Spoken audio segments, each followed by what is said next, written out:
Bismillahirrahmanirrahim. Assalamu alaikum. Day 85. Umar named Farooq. That day was the beginning of an entirely new era in Makkah. Till then, no one other than the Prophet had been able to pray at the Kaaba. Muslims were said their prayers out of sight from the pagans.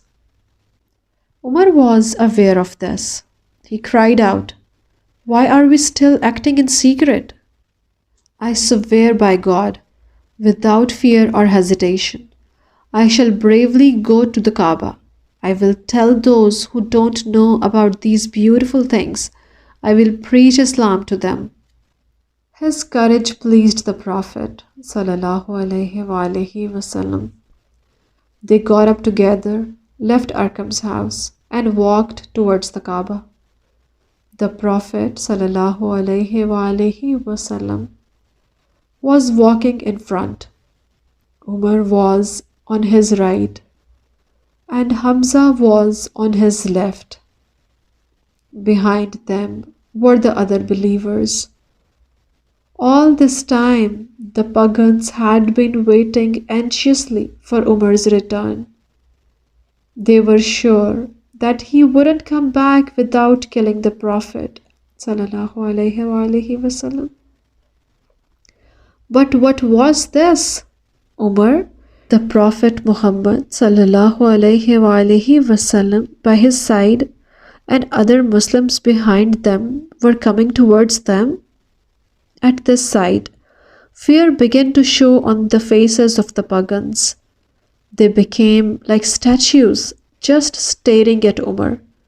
In the middle, the Prophet ﷺ was like the sun, spreading light in every direction.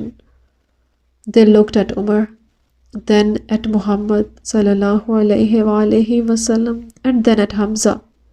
They asked, "Umar, what have you come to us with?"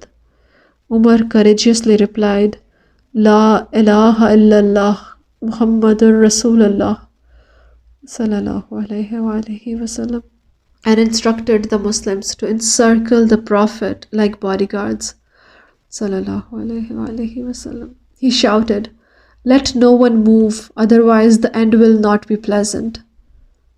Suddenly, everyone became quiet because they were scared of Umar. No one was able to do anything.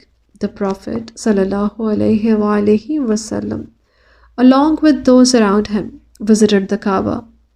They prayed in peace without being harmed by anyone. Every Muslim's face shone with happiness. Now Umar was on their side. They were amazed by his courage and honesty. After the prayer, the Prophet ﷺ named him Umar Farooq. Farooq meant the one who separates right from wrong. Umar had achieved this and took his place on the side of the good. As one more day came to an end, there was more joy in the hearts of the believers. In the hearts of pagans, there was more jealousy and hatred than ever before.